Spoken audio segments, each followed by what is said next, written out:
Okay, so new month and new hero of the month. So this is June 2021, and we have Elradir, nature hero, and a wizard. So that means he can jinx enemies who have buffs.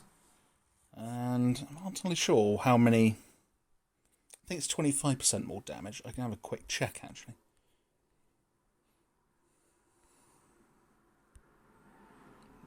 It is extra 15% damage, 5% chance. Yeah, so 15% more damage per buff, which is actually very good. It's not a huge percentage, but it can work to advantage.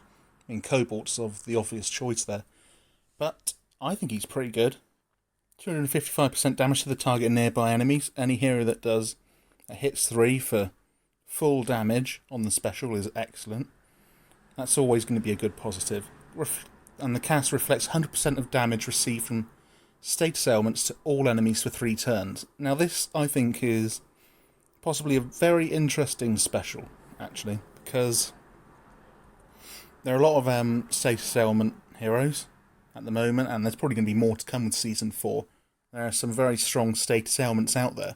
So, just trying to think, for example, Gravemaker hits Elradir. Elradir will reflect all that damage back onto the enemy team, as opposed to just back to Gravemaker, which I think is a very good element to his special, actually, but it does actually mean that he has to be hit by Gravemaker, which, I mean, reflecting damage with like riposte and whatnot is also sketchy, because you're relying on damage, on taking damage to do damage, which can be good in some scenarios and bad in others. I mean, that's one reason why I suppose Alina is one of the best examples, because she has such a low defense stat and a high attack stat, which obviously helps with the damage, but the low defense stat means that she's going to take more damage but also deal more damage back. But that also means that when you're fighting against her, you can actually kill her quite quickly. So there's trade-offs there, and I don't think this be too dissimilar, because you're still relying on being hit, but you're not reflecting damage, just the ailment. So let's see, another example would be, have a quick browse. Okay, so Mickey. This brings me on to another point, actually, because Mickey has the same passive as Elradir, which blocks special skills. Well, innate resistance against blocking of special skills. So that means that Mickey's actually not actually resistant to not just silence, but also mindless attack, which I didn't actually know until last tournament, when he got hit by Alfreak and actually didn't get mindless attack. Okay, so the element link gives all nature allies a small amount of mana at the end of the turn for 4 turns. That is one of the best element links by a margin, in my opinion, because that is just so good. It's just great, to be honest. Anytime you're getting mana without having to do anything, it's just excellent.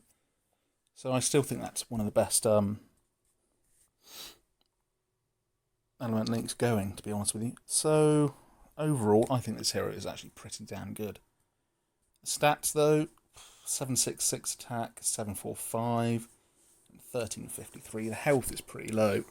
I don't know what it is with the heroes of the month at the moment, but the stats seem to be lagging behind quite a bit, especially considering the heroes that have come out in the League of Villains and Season 4 as well, and also I suppose ones that are going to be coming out in the next challenge event, Starfall Circus, later this month. So yes, I'm not sure why that is. Maybe these were designed before those heroes, or maybe they just want to make the newer heroes, like event heroes and Season 4 heroes, just the best. And also, by doing so, they do make them more, well, what's the word, coveted. And I suppose also another reason would be that Heroes of the Month used to be the top-notch heroes going. But I think that what with all the content that's been released over the past year, with Season 3 and villains, and also what we've got with Season 4 now, you're getting more new heroes with new stats, better stats, and newer specials far more often than we were before. So I think Heroes of the Month have lost their appeal slightly, but I don't really think you'll be too displeased if you get him.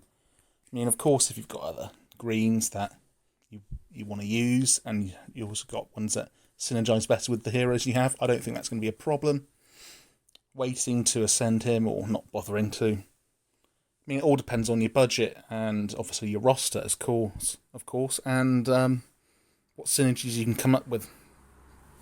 I mean, personally, I think that if I got him, I wouldn't be leveling him straight away. I've got Kingston first to level up, and I don't know if I might even do Bertilla before Elradir. Bertilla does do a lot of damage to all the enemies. I think she would work very well with Alma. So, I don't know. I mean, honestly, it's really up to you. I don't think you can grade a hero on a number or a letter, because you can't exactly say this hero is better than this one that you don't have, because the one that you do have is better than the hero you don't have. So realistically, you just got to take a look at what your roster is and how the heroes you have with them synergize up. That is all you can do.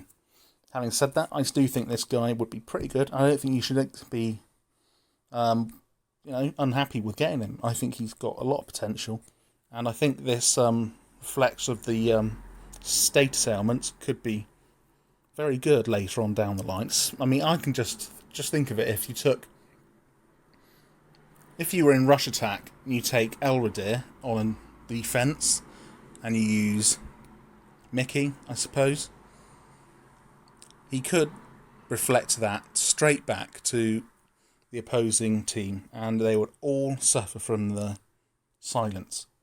That, I'm not too sure whether would happen, because he does have a resistance against that.